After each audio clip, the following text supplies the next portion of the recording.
변함없이 추수감사주일이 다가왔습니다.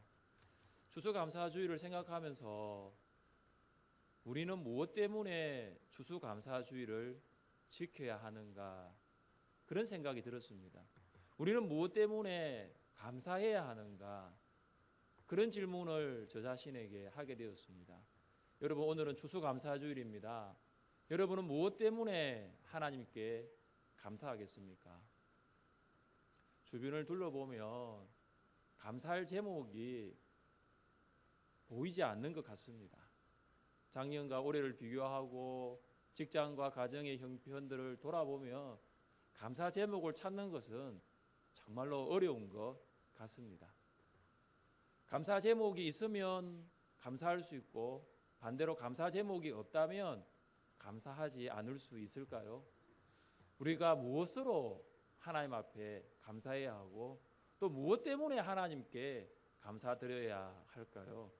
하박국을 이해하기 위해서는 먼저 역사적 배경을 이해하는 것이 필요합니다. 솔로몬이 죽은 후 이스라엘은 북왕국 이스라엘과 남왕국 유다로 나뉘어졌습니다. 분열 왕국이 된 이후 북이스라엘은 우상 숭배에 빠지게 되었고 BC 722년에 아수르에 의해 멸망당했습니다. 그렇다면 당시 남왕국 유다의 상황은 어떠했을까요? 하박국에 따르면 유다는 정직과 공평이 있는 나라가 아니라 폐역과 강포가 난무한 나라였습니다. 악한 자가 폭력을 휘둘러 약한 자를 강탈했습니다. 그래서 약한 자가 이것은 불법이다, 이것은 잘못이다라고 외쳐도 도와주는 사람은 찾아볼 수가 없었습니다. 율법과 율법에 따른 경건의 열매는 정의입니다. 그러나 유다 안에는 정의는 사라지고 불의만 남아 있었습니다. 유다 안에서는 정의와 공의는 땅에 떨어지고 의인은 악인으로 인하여 살 소망이 끊어져 버렸습니다. 그래서 하박국 선지자는 하나님께 이렇게 기도했습니다. 여호와여, 내가 부르짖어도 주께서 듣지 아니하시니 어느 때까지니까. 하박국은 유다 안에서 일어나는 불의를 보았고 백성의 완악함이 언제까지 계속되어야 할 것인지 하나님께 물었습니다.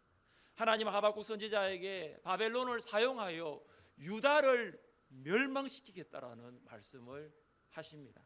하나님이 이방 나라 바벨론을 통해서 유다를 심판하시겠다는 것입니다. 하나님의 심판 소식을 들은 하박국이 어떻게 반응했습니까? 내가 들었으므로 내 창자가 흔들렸고 그 목소리로 말미암아 내 입술이 떨렸도다. 무리가 우리를 치러 올라오는 환난 날을 내가 기다림으로 썩이는 것이 내 뼈에 들어왔으며 내 몸은 내 처소에서 떨리는 도다. 심판의 이 소식을 직접 들은 하박국은 두려움에 사로잡혔습니다. 환난 날을 기다리는 것이 너무나 두려웠고 마음이 어려웠습니다. 바벨론의 말발굽 소리와 군대의 고함 소리가 귓가에 들리는 듯합니다. 그들이 가지고 있는 창과 칼을 가지고 이다른 유다를 도륙하기 위하여 쳐들어오는 듯합니다. 하나님은 심판의 도구로 더 악한 바벨론을 사용하시기로 한 것입니다. 하박국은 창자가 흔들리고 입술이 떨리고 썩이는 것이 뼈에 들어왔습니다. 사실 우리가 살아가면서 이 세 가지 중에 한 가지만 우리 몸에 나타나더라도 정말로 힘듭니다. 창자가 흔들리고 입술이 떨리고 뼈가 썩는 이 삼중고, 총체적인 난국이 일어난 것입니다. 바벨론은 유다의 모든 집을 불태울 것이고 많은 백성은 죽거나 포로로 끌려갈 것입니다. 나라가 적들의 말 발굽 아래 무참히 짓밟힙니다. 백성이 키운 농작물의 소출은 전혀 없고 양과 소가 사라지는 지독한 기근과 철저한 파괴만 있을 뿐입니다. 6.25 전쟁을 경험한 우리 기성세대는 그 전쟁의 결과가 얼마나 참혹한지를 아마 뼛속 깊이 경험하셨을 것입니다. 전쟁이 끝난 후에 남은 것은 하나도 없습니다. 잿더미밖에 없습니다. 바벨론을 통한 심판의 결과도 아무것도 없습니다. 남은 것이 없습니다. 비록 무화과 나무가 무성하지 못하며 포도나무에 열매가 없으며 감람나무에 소출이 없으며 밭에 먹을 것이 없으며 우리의 양이 없으며 외양간에 소가 없을지라도 아무것도 없어요. 이 17절 말씀은 경제적인 위기가 점점 더 더해지는 것을 말합니다. 우리는 설탕이 있지만 당시 유다 나라에서는 설탕으로 무화과를 사용했습니다. 그래서 이 무화과라는 것은 어떻게 보면은 필수품이 아니라 사치품이었습니다. 없어도 되는 것이었습니다. 그런데 여러분, 포도는 달랐습니다. 포도는 포도주를 만들었고 포도를 가지고 잔치에 사용되었습니다. 포도가 없다라는 것은 유다의 잔치는 끝이 났다라는. 감람나무에 소출이 없으면 어떻게 됩니까? 감람류를 만들 수가 없어요. 그러면 성전을 밝힐 수가 없어요. 제사장이 들어가서 예배를 드릴 수가 없어요. 밭에 식물이 없으니 백성이 무엇을 먹고 살아야 합니까? 우리의 양과 외양간에 소가 없으니 어떻게 됩니까? 바벨론이 공격하면 유다에 남은 것은 아무것도 없습니다. 하나도 없습니다. 있는 것은 처참한 황폐와 파멸뿐입니다. 바벨론의 공격으로 유다는 소유물이 없어지는 정도가 아니라 생활의 터전이 빼앗기고 생활의 기반이 흔들리고 경제적인 파탄에 빠지게 됩니다. 하나님은 우리에게 많은 것을 주셨습니다. 우리는 그 많은 것의 주인이 우리라고 생각할 때가 참 많습니다. 그러나 그것의 주인은 우리가 아니라 하나님이십니다. 믿으십니까? 굉장히 중요한 내용이죠. 우리 소유의 주인이 하나님이심을 고백하는 자는 하나님께서 그것을 거두어 가실 수도 있는 거예요. 그것이 내 것이라고 주장하면 하나님 왜 거두어 가십니까? 라고 말을 할 수 있지만 주신 분이 하나님이라고 고백하는 자는 거두시는 분도 하나님이십니다. 남편이 평생 다니는 직장을 잃습니다. 아내가 사고로 다칩니다. 자녀가 입시와 취업에 실패합니다. 부모님이 병으로 일어나지 못합니다. 당장 내일 먹을 것도 없습니다. 우리는 이런 일들이 일어나지 않아야 된다고 생각하지만 우리 주변에 일어나고 있습니다. 당연하게 생각해 왔던 것들이 사라지고 있습니다. 그때 우리는 과연 무엇을 할 수 있을까요? 우리나라 기독교의 인구가 1,000만 명이라고 하는데 유다에 불었던 이 환란의 바람이 우리나라에 분다면 우리 기독교인들 어떻게 반응할까요? 생활의 터전이 빼앗기고 경제적인 파탄이 오고 파국으로 경제가 치달아 절대적인 궁핍에 떨어진다면 우리는 무엇을 할 수 있을까요? 지금까지 무엇을 위해 교회를 다니고 신앙생활을 해왔는가에 대한 신앙의 민낯이 드러나게 될 것입니다. 무엇이 우리에게는 소중한 가치였는가? 나에게 있어서 정말로 중요한 것은 무엇인가? 이 가치에 대한 신앙적인 근본적인 질문과 맞닥뜨리게 될 것입니다. 그리고 왜 우리는 하나님을 믿어왔는가? 우리가 믿는 것은 참으로 무엇인가에 대한 그동안 제대로 묵상하지 못한 신앙의 본질에 대해서도 생각하게 될 것입니다. 아무것도 없을 때, 정말 전혀 아무것도 없을 때 하박국은 어떻게 했습니까? 우리 함께 18절 말씀을 읽어보겠습니다. 18절입니다. 나는 여호와로 말미암아 즐거워하며 나의 구원의 하나님으로 말미암아 기뻐하리로다. 아멘. 아무것도 없어요. 절대적인 궁핍이에요. 그런데 우리는 상대적인 궁핍이거든요. 아무것도 없습니다. 그러나 하박국은 하나님은 계십니다 라는 걸 알았어요. 모든 것이 없어도 경제적인 파탄이 오더라도 하나님은 하박국의 모든 것이 된다는 것을 고백했습니다. 모든 것이 없어도 삶의 터전이 상실된다 하더라도 하나님을 즐거워하고 기뻐했습니다. 하박국이 즐거워하고 기뻐한 대상은 무화과 나무, 포도 열매, 감람류, 밭의 식물과 소와 양이 아니었습니다. 그가 그것들을 정말로 즐거움과 기쁨의 대상으로 생각했다면 그가 지금 보여야 할 반응은 18절이 아니에요. 방문을 열고 방에 들어가 가지고 이렇게 지금 이야기를 해야 됩니다. 그동안 제가 하나님을 어떻게 믿어왔습니까? 그동안 제가 얼마나 교회를 위하여 헌신하고 봉사했습니까? 제가 얼마나 많은 헌금을 했는데 왜 저에게 이런 일이 옵니까? 라며 따질 수가 있었을 것입니다. 그러나 하박국의 즐거움과 기쁨의 대상은 그런 것이 아니었습니다. 세상의 복이 아니었습니다. 세상의 것이 아니었습니다. 하박국이 정말로 즐거워했던, 정말로 기뻐했던 대상은 구원의 하나님입니다. 하박국이 정말로 즐거워하고 기뻐한 하나님은 구원의 하나님입니다. 하나님은 유다를 심판하기 위하여 바벨론을 심판의 막대기로 사용하셨습니다.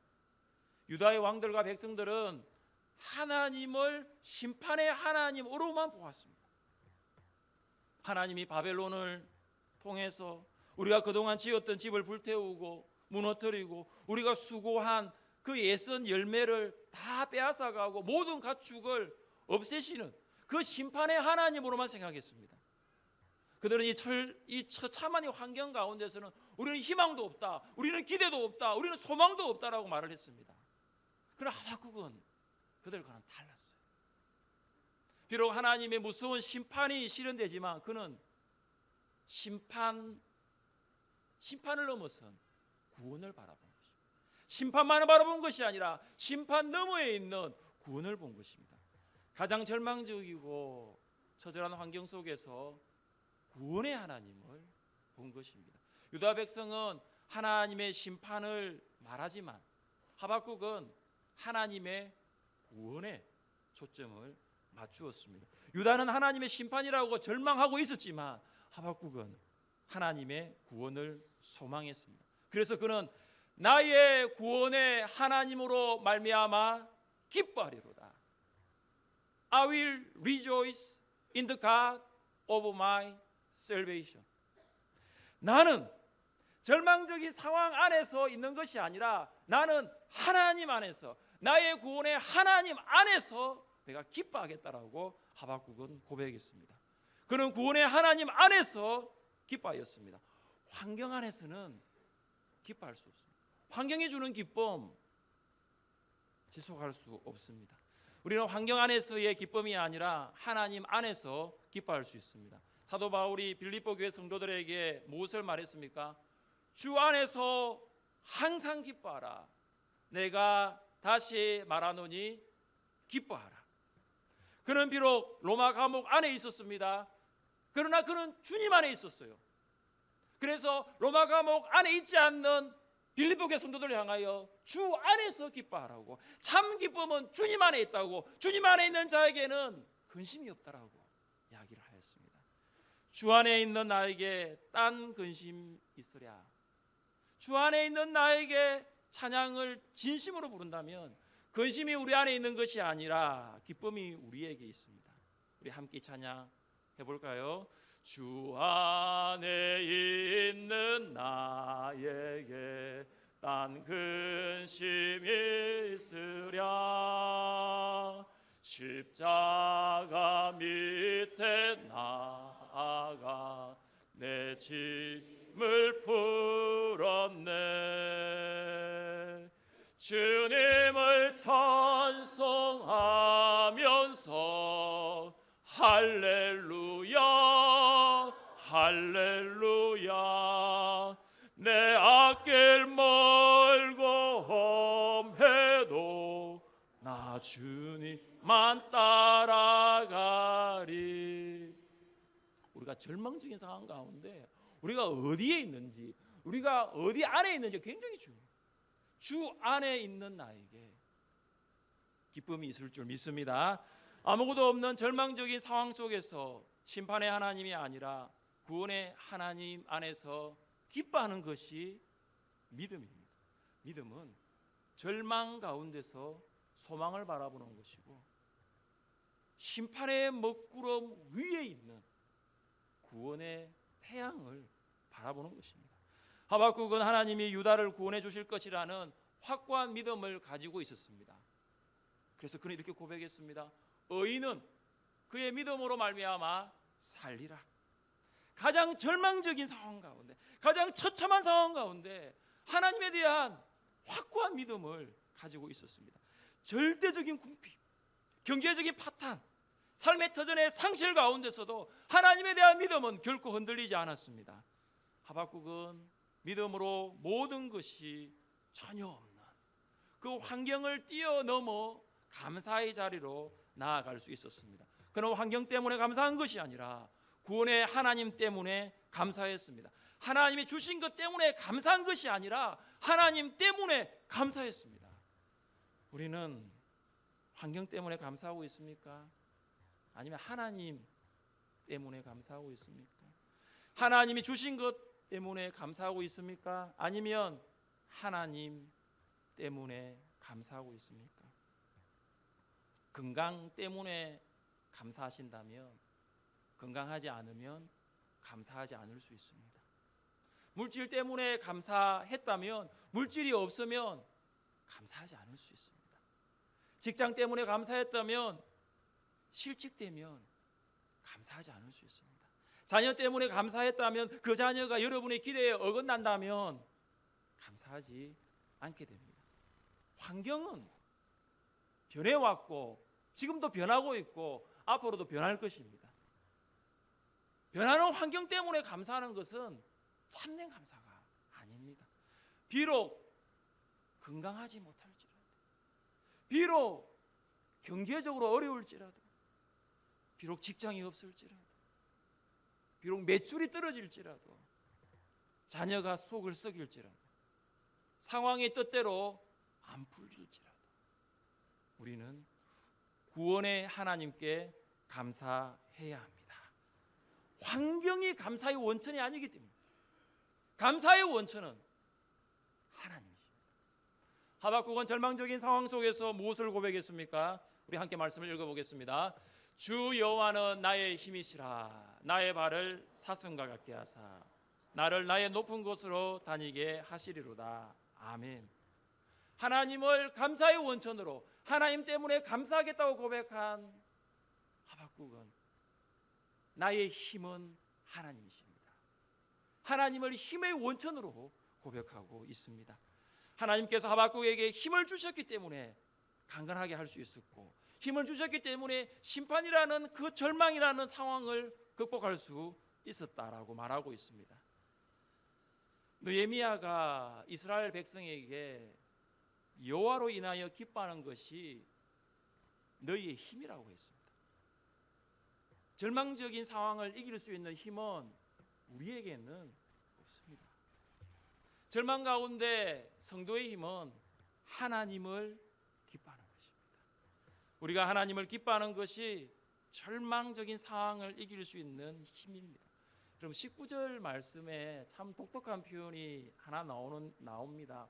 나의 발을 사슴과 같게 하사.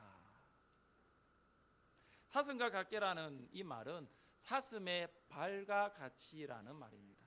사슴은 아주 부드러운 산악 지역을 바위 위를 잘 다니지 않습니까? 이유는 사슴의 발은 미끄러지지 않기 때문입니다. 우리가 세상 사람들과 함께 살아가지만 그들과는 차원이 다른 것을 이야기를 하고 있습니다. 하나님을 정말로 힘으로 원천으로 고백하는 성도, 하나님으로 기뻐하고 즐거워하는 성도는 다르다라는 거예요. 높은 곳을 다닌다는 거예요. 세상 사람들과 함께 살아가고 그들과 똑같이 경제적인 어려움을 느끼는 상황 가운데 있다 할지라도 우리는 다르다라는 거예요. 하나님께서 우리를 높은 곳을 밟게 하시고 높은 곳을 뛰어가도록 만드십니다. 우리는 세상에 살지만 세상에 속한 자가 아닙니다. 하늘에 속한 자입니다. 우리의 시민권은 여기 있는 것이 아니라 이 땅에 있는 것이 아니라 천국에 있습니다. 그래서 우리는 없어지고 말, 지나가고 말, 이 세상의 것들을 붙들지 않습니다. 이 땅에서 때로는 우리가 망하는 것처럼 보여도, 우리가 정말로 절망하는 것처럼 보여도 우리는 하나님만을 붙드는 사람들입니다. 모세가 이스라엘 백성에게 한 고백을 들어보십시오. 이스라엘이여, 너는 행복한 사람이로다. 여호와의 구원을 너같이 얻은 백성이 누구냐? 그는 너를 돕는 방패시오. 내 영광의 칼이시로다. 내 대적이 내게 복종하리니 내가 그들의 높은 곳을 밟으리로다. 이 세상에서 가장 행복한 민족, 가장 행복한 사람은 오늘 성경을 우리가 보시면 이스라엘이에요. 하나님이 그들을 선민으로 택하시고 구원하셨기 때문입니다. 이 세상에서 가장 행복한 사람, 가장 복을 많이 받은 사람, 바로 우리입니다. 우리예요. 하나님이 우리를 독생자 예수 그리스도의 피로 구원하셨기 때문입니다. 그래서 우리가 하나님의 백성이 되었고 하나님의 자녀가 되었습니다. 절망적인 상황 속에서도 우리가 감사할 수 있는 것은 하나님은 우리의 힘이 되시기 때문입니다. 우리의 힘이 되신 하나님은 우리가 절망보다 더 높은 곳인 소망을, 우리의 힘이 되신 하나님은 우리의 고통보다 더 높은 곳에 있는 기쁨을, 우리의 힘이 되신 하나님은 세상보다 더 높은 곳인 하나님의 나라를 바라보도록 하십니다. 하박국 이름의 뜻이 들러붙다입니다. 들러붙다. 그는 유다 나라가 심판을 받아 절망적인 상황 속에서도 하나님께 들러붙었어요. 하나님과 떨어지지 않았다는 거죠. 하나님만 의지하고 신뢰했습니다. 여러분에게 필요한 것이 무엇입니까? 지금 여러분에게 필요한 것은 나의 부족함이 더 채워지는 것입니까? 나에게 없는 것이 더 있는 것입니까? 저는 그런 것이 되지 않았으면 좋겠어요.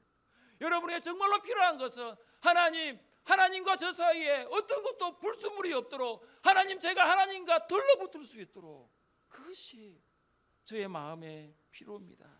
이 고백이 될 수 있기를 바랍니다. 얼마나 유다 나라가 힘들었습니까? 그러나 하박국은 하나님께 들러붙은 사람이었습니다. 스펄전 목사님이 40세에 관절염의 일종인 그 통풍 때문에 굉장히 힘이 들었어요. 지금처럼 진통제가 있어가지고 잠시 통증을 멈출 수 있는 시대가 아니었습니다. 이 증세가 나타나면 그냥 증세가 사라질 때까지 그것을 그냥 견디고 참는 것일 뿐이었습니다. 한 번은 그가 이 통풍 때문에 거동을 하지 못하고 집에 누워 있는데 그가 섬기는 교회 성도님이 스펄전 목사님을 신방 왔습니다. 그리고 목사님께 물었습니다. 스펄전 목사님, 통증으로 몹시, 그 통풍으로 몹시 아픈 이 순간에도 하나님께 감사할 수 있습니까? 이에 스펄전이 대답을 했습니다. 어떻게 대답하냐면은, 예, 감사하려고 무척 애를 씁니다. 이 병이 다 나은 후에 하나님께 참으로 감사하고 싶습니다. 이야기를 들은 성도가 조용하지만 굉장히 무게 있는 말로 목사님에게 충고를 했습니다. 목사님, 지금 아플 때 하나님께 감사할 수 있어야 합니다. 지금 그 아픈 것을 가지고 하나님께 감사함으로 나아가십시오. 하나님께서 말씀하셨잖아요. 범사에 감사하라고. 아프지 않을 때, 건강할 때만 감사하는 것이 아니라 이 아플 때에도 감사하는 것이 하나님의 뜻입니다. 사랑하는 성도 여러분, 무엇으로 오늘 추수감사주일날 감사하시겠습니까? 여러분, 없는 것으로 감사하세요. 아픈 것으로 감사하세요. 실패한 것으로도 감사하세요. 부족한 것으로도 감사하세요. 망한 것으로도 감사하세요. 하박국의 부족은 절대 빈곤이었고 절대 궁핍이었습니다. 그러나 하박국은 비록 없을지라도 구원의 하나님, 나의 힘이 되신 하나님께 감사드렸습니다. 비록 없을지라도 구원의 하나님, 힘이 되신 하나님께 감사하는 여러분 되시기를 주님의 이름으로 축복합니다.